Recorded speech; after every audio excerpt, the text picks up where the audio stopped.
Hasbro have just given us a full reveal of all of the Indiana Jones Adventure Series Wave 3 figures in their latest Pulse live stream. Let's take a look at them now.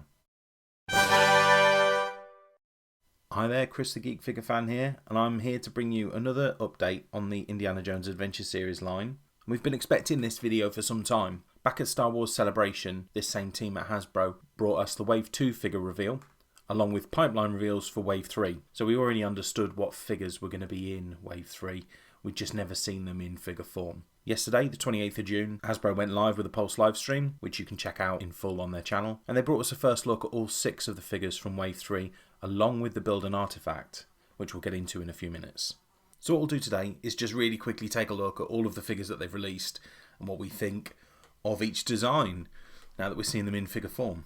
So we'll start with their Indiana Jones release. This Last Crusade figure actually has some really cool features. I love the fact that they've changed the accessories up slightly. The machine gun looks really good in his hand. What I was really excited about was seeing Indy in his tie. I do love the Last Crusade Indy with that tie on. I think it looks really good. I don't know anyone else that could pull off a leather jacket and a tie. I don't think anyone else should risk it. But one of the great changes they've made with this figure, they've made it now so that the hat sits on a ball joint, that it can be moved and adjusted so it sits slightly different on the top of his head, which I think is a clever feature. I mean, I would obviously still prefer it that his hat was removable, but I guess I understand that they would have to make the hat so much bigger to sit over his hair. But I like that feature, and I like that figure as well.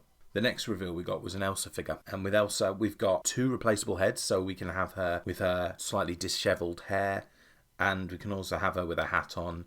It's got removable goggles, which I really like. And I think the design looks okay on this. It's another one of those issues, I think, where you're seeing something on a screen and you're not 100% sure what you think of, say, the face sculpt, etc. To me, the hair looks too light. It looks white on the live stream, so I'll just have to wait and see what it looks like in hand. The other thing I'm not particularly fond of on this figure is that she's got exactly the same accessory with her that Walter Donovan's got with him.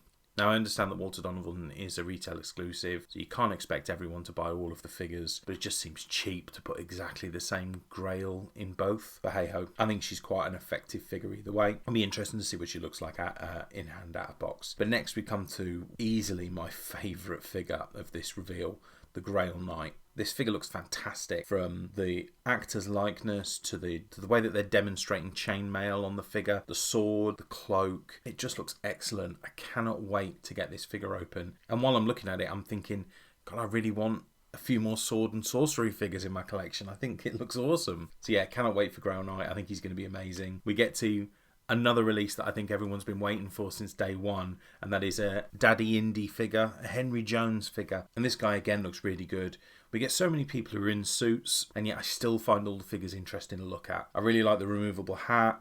I think the accessories on this are great. The suitcase, the Grail diary, the umbrella, and this guy's got removable glasses.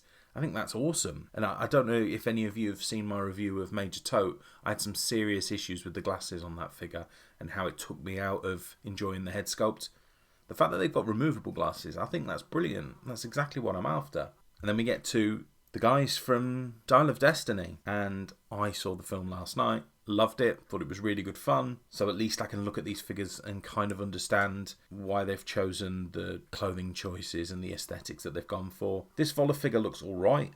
When I first saw the box, I was a little bit worried. It looks like he's wearing lipstick on it. It's a really poor 3D rendering on the front of that box. But the figure itself looks alright. I'm quite happy with that. I think I'll just wait to see what it looks like in hand. It can look like quite a boring figure, to be honest, so I'll wait and see what it looks like.